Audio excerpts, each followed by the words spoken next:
Ito ang inyong lingkod na nagbabalik upang magbigay ng mga balitang walang bias at pawang katotohanan lamang.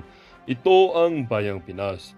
Ang isyong ito ay naging usap-usapan sa buong bansa at iba't ibang social media platforms. Isang malaking iskandalo ang bumulagta o bumulaga sa publiko matapos kumalat ang isang video na nagpapakita kay Presidente Kuting na umano'y gumagamit ng illegal na push-ups. Ang video ay nilabas ni Sir Jonathan Morales, isang kilalang personalidad na nagsasabing huli sa akto si Presidente Kuting na gumagamit ng ipinagbabawal na push-ups. Sa video, makikita si Presidente Kuting na nasa isang pribadong lugar habang tila gumagamit ng push-ups. Agad na kumalat ang video sa social media at umani ng samut-saring reaksyon mula sa publiko at mga kritiko. Ang insidenteng ito ay naging usap-usapan at nagdulot ng matinding pag-aalala tungkol sa kredibilidad at integridad ng lider ng bansa. Ayon kay Morales, matagal na niyang sinusubaybayan ang mga kilos ni Presidente Kuting at ito na ang tamang panahon upang ilabas ang katotohanan. Dahil sa pangyayaring ito, si Vice Presidente Sara ay nagpahayag ng kanyang kagustuhang imbestigahan ang nasabing issue. Ayon sa kanya, hindi maaaring palampasin ang ganitong uri ng aksyon mula sa pinakamataas na opisyal ng bansa. Samantala, ang palasyo ay mabilis na tumugon sa isyong ito. Ayon sa tagapagsalita ng presidente, ang video ay peking ebidensya lamang at bahagi ng isang mas malawak na kampanya na paninira laban kay Presidente Kuting. Sa kabila ng mga pahayag na ito, maraming mamamayan ang nanawagan ng agarang investigasyon at transparency mula sa gobyerno. Patuloy ang mga kilos protesta sa iba't ibang bahagi ng bansa na nagpapakita ng pagkadismaya at galit sa mga revelasyong lumalabas. Ang isyong ito ay inaasahang magdadala ng masusing pag-aaral at maaaring magbunsod ng mga legal na hakbang laban sa Pangulo kung mapapatunayan ang mga aligasyon. Samantala, nanatiling tahimik si Presidente Kuting at wala pang opisyal na pahayag mula sa kanyang tanggapan. Para nga sa kabuang detalye ay panoorin ang buong video at salamat na rin sa ating mga solid viewers sa walang sawang pagsuporta. At kung bago ka naman sa ating channel ay syempre huwag kakalimutan mag-subscribe, pindutin ang notification bell at piliin ang all upang laging maging updated sa mga balitang bago, totoo at walang bias dito sa channel ng Bayan, ang Bayang Muna.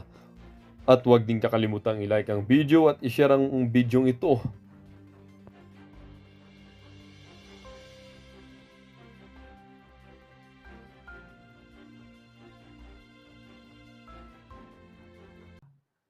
Hindi na natin kailangan magdalawang isip pa.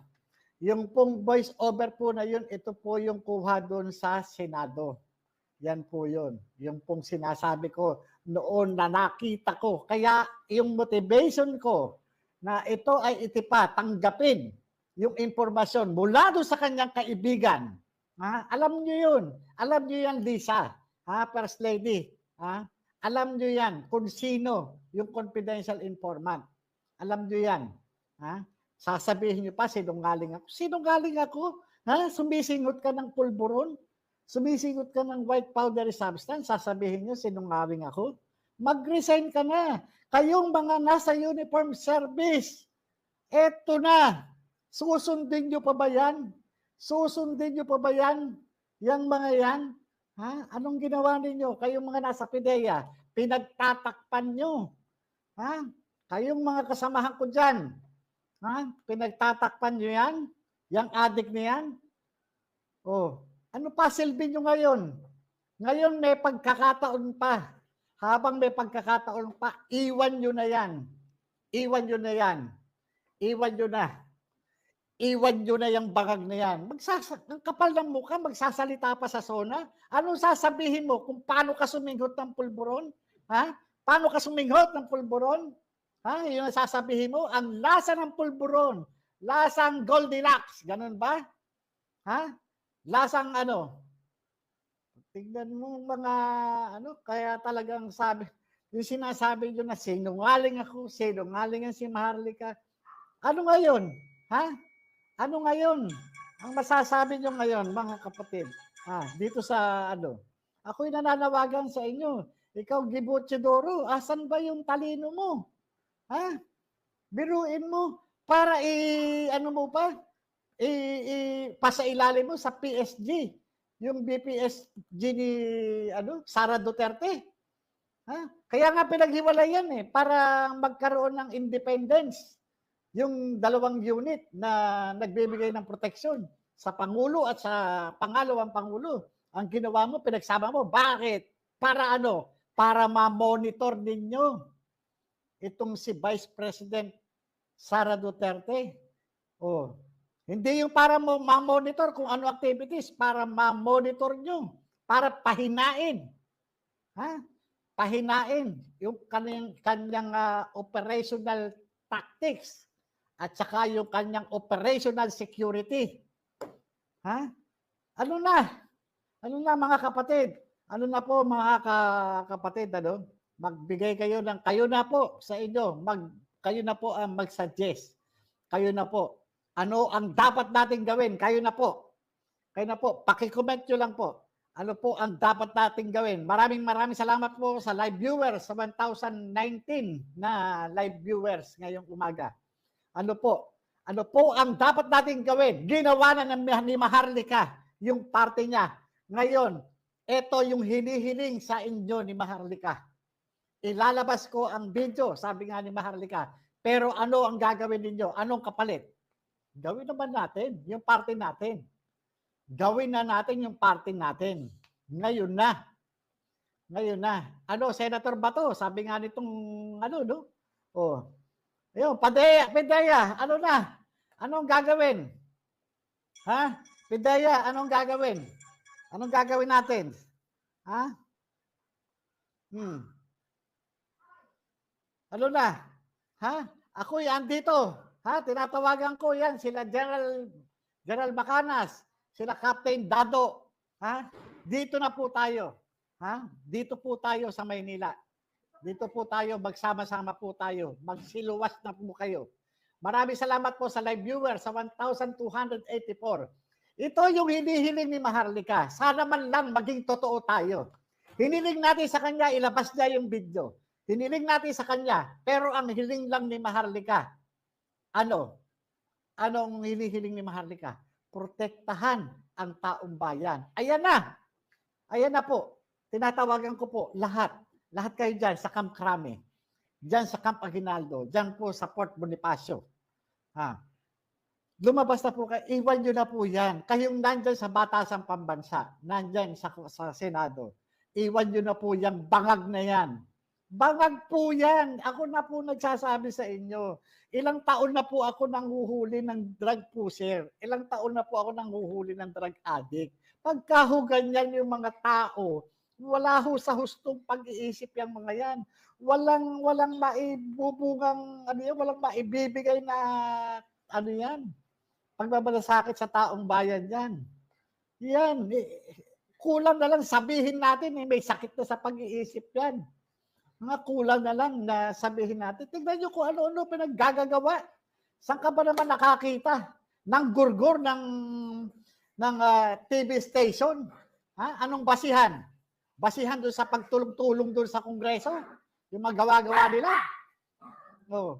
Maraming salamat doon sa mga live viewers sa 1,529 live viewers. Maraming salamat po. Tignan nyo pati yung aking mga anak na kumakahol. Mga nag-aaklas na rito. Pinaalis na ako. Punta ka na raw doon sa EDSA. Aba, itong mga batang ito, oo. Pinalalabas na ako ng bahay nitong mga batang ito. Teka muna mga anak. At ako'y nananawagan pa dito sa ating mga kapatid. Dito sa ating mga kababayan. Ayan po. Ayan.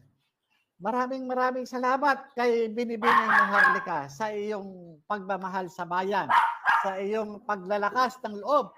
Maraming salamat din po doon sa nagkaloob ng video na ito. Ayan. Talagang kaya nga po nung makita ko yung mga litrato, yun po yung naging motivation ko para tanggapin itong kaso na ito. Ha? Para tanggapin. Anong sinasabi? Ngayon, Ginoong Chis Escudero na sinasabi mo walang ano. Ako hindi ba ako'y ebidensyang buhay? Ako yung saksing buhay. Ha? Ako yung kumuha ng salaysay ng kaibigan nitong si Bongbong Marcos. Ha? Kaibigan. Ha? Ng tatay ng inaanak niya. Ha? Ha? Yan. Ha? Yang nagbigay ng trabaho sa PIDEA na yan. Ha? Ngayon, sasabihin, di ba, mga kapatid, dito sa pagkilos na ito, magsama-sama po tayo. Hindi ka lugi dito, sapagkat ang ipinaglalaban natin ay yung mismong karapatan natin. Karapatan po natin na magkaroon tayo ng isang maayos na Pangulo. Hindi po ganitong Pangulo na nasa impluwensya ng ipinagbabawal na gamot. Hanggang ngayon po yan, gumagamit yan.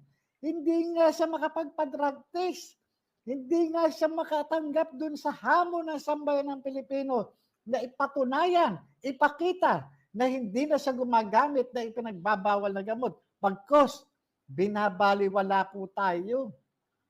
Patuloy yung kanilang pagmamalabis sa tungkulin. Patuloy po yung kanilang ginagawang pag-abuso. Sinasalaula po nila tayo. Ito po yung ganti nila. Ha? Ganti nila sa sambayan ng Pilipino. Dahil sila ay pinaalis sa pwesto. Ito po, wala pong pagmamalasakit ito mga ito. Gutom na gutom sila sa kapangyarihan. Gutom na gutom sila sa pera. Kaya wala silang ginagawa kundi magnakaw, at magnakaw. Wala silang ginagawa kundi itakbo ang ating pera, ang ating kabangbayan. Mag-isip na po tayo. Lahat po tayo lumabas na. Lumabas po tayo. Ako'y nananawagan sa mga nandyan. Yung nandito pa sa Maynila. Sa mga miyembro ng MAESOG, sa mga miyembro ng TAPS, nakikiusap po ako sa inyo. Ha? Sa mga uniform services na nagbabantay dyan sa batasan, mga nagbabantay dyan sa kampo, na napanood nyo na itong video, panoorin nyo po paulit-ulit. Ito po, ipe-play ko po ulit. Dito pa lang makikita nyo na ano ang mararamdaman ninyo kung ikaw ang nandoon sa kalagayan ko bilang isang operatiba, bilang isang investigador. Tatanggapin mo ba yung kaso o hindi? Natural, tatanggapin mo kahit na sino pa yan. Dahil tayo ay naging alagad ng batas, hindi kung kanino lang. Tayo ay naging alagad ng batas dahil tayo ay na-appoint sa bisa ng batas.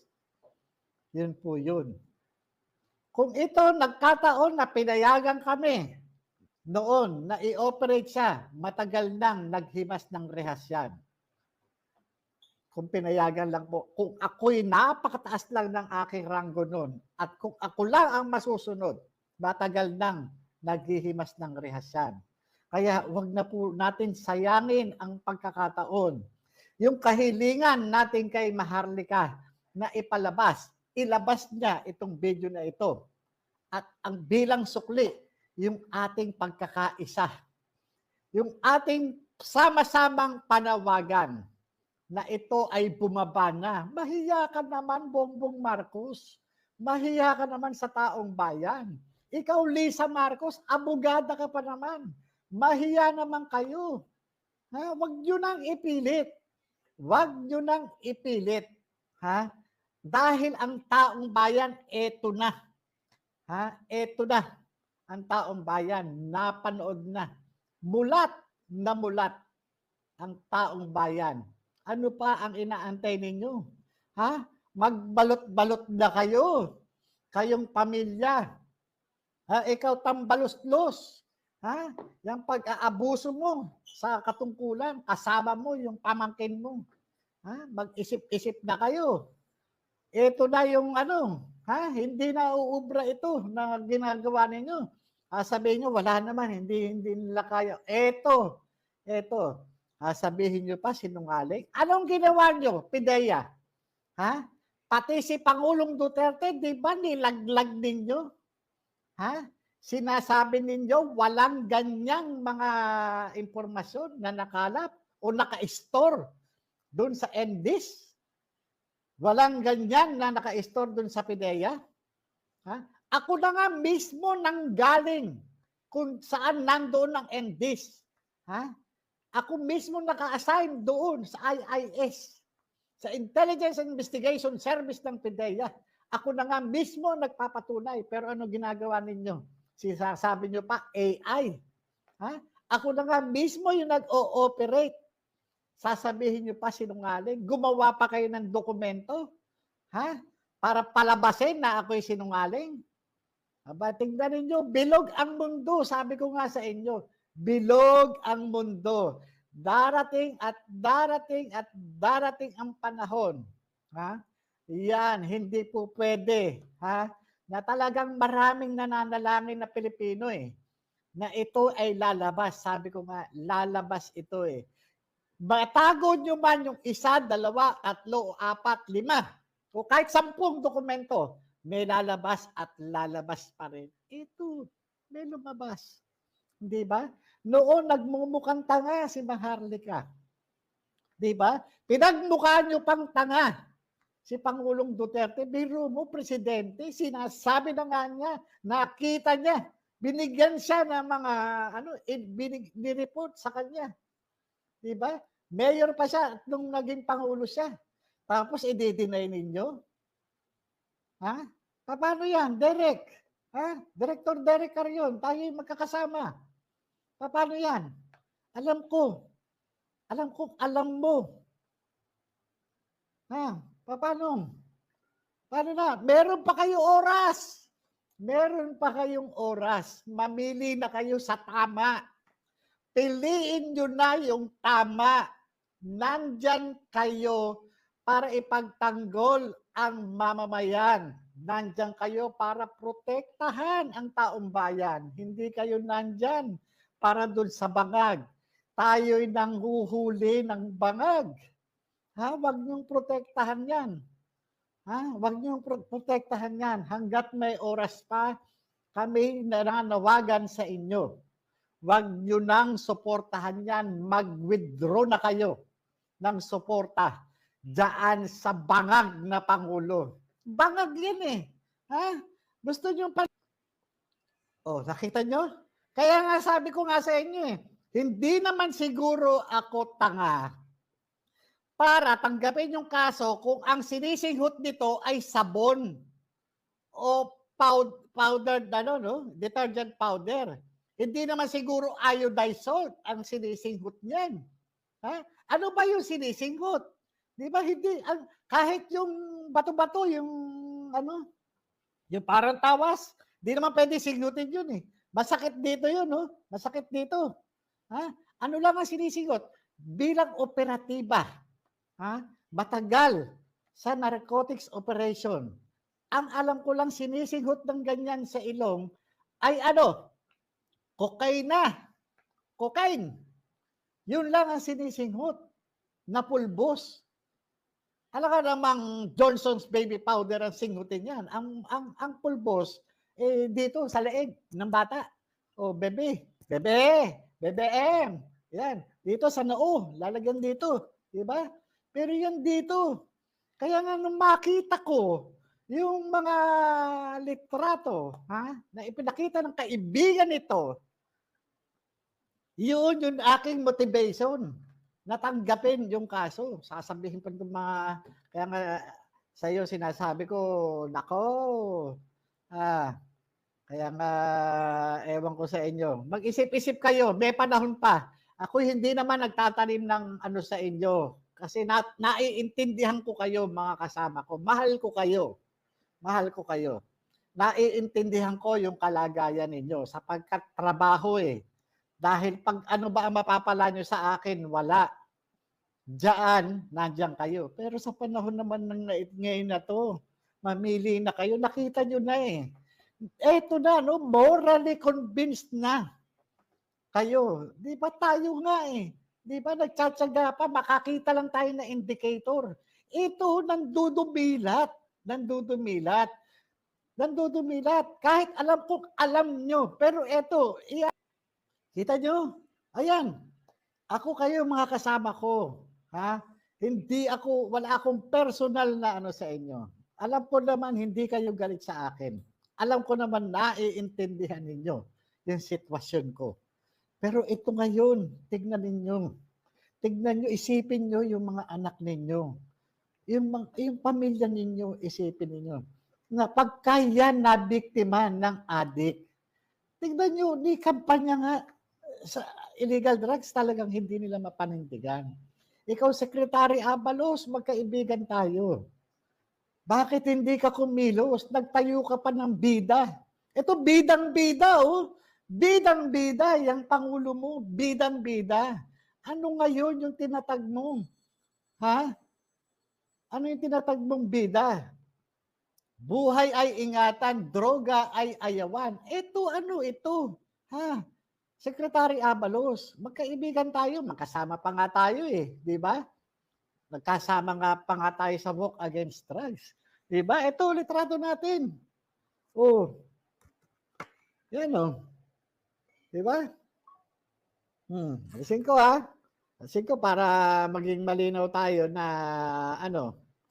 Alisin ko yung ano natin. O yan oh. Di ba?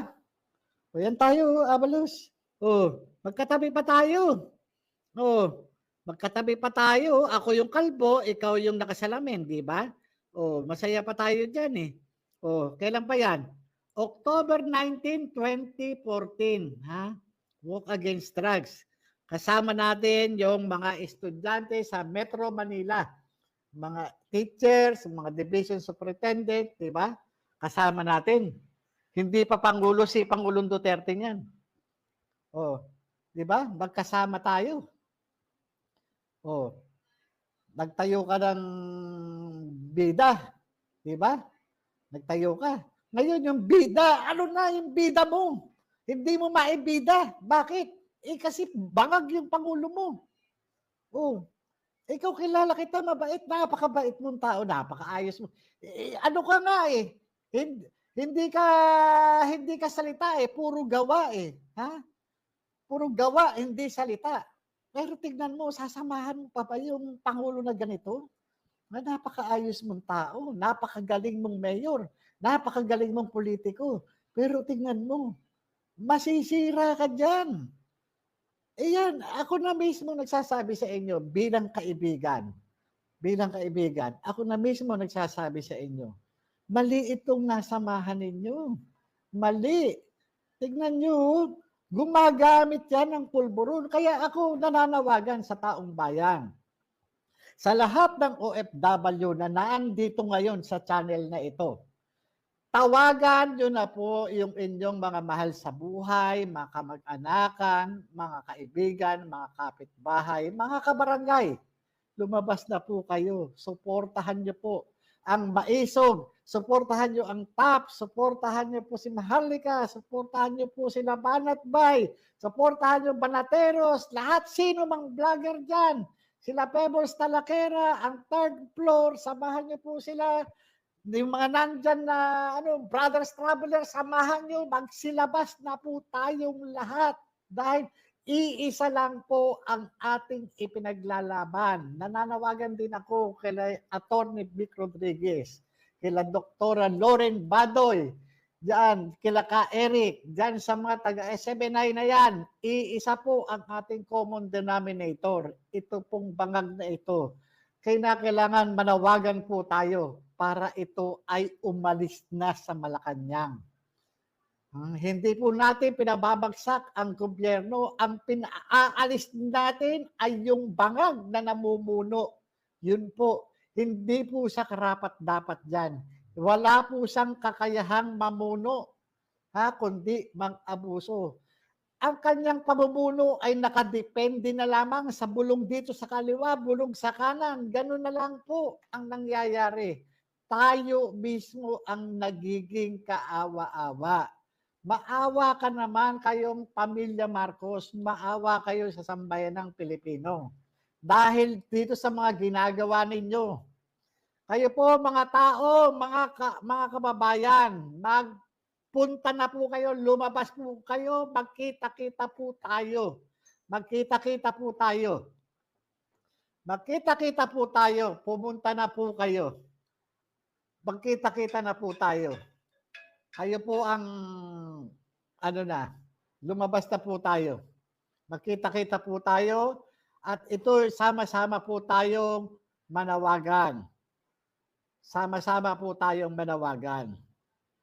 Well, alisin natin yung mga indifferences natin, alisin po natin yan. Alisin po natin yan. Hindi makakatulong yan. Ha? Ito po, mag-concentrate po tayo dito. Iisang tinig. Iisang tinig. Magpasalamat tayo dito kay Maharlika. Ito lang ang hinihiling niya. Magkaisa ang taong bayan. Lumabas. Ha? Manawagan. Protektahan ang taong bayan. Protektahan po ang taong bayan. Mali po yung ano niyan na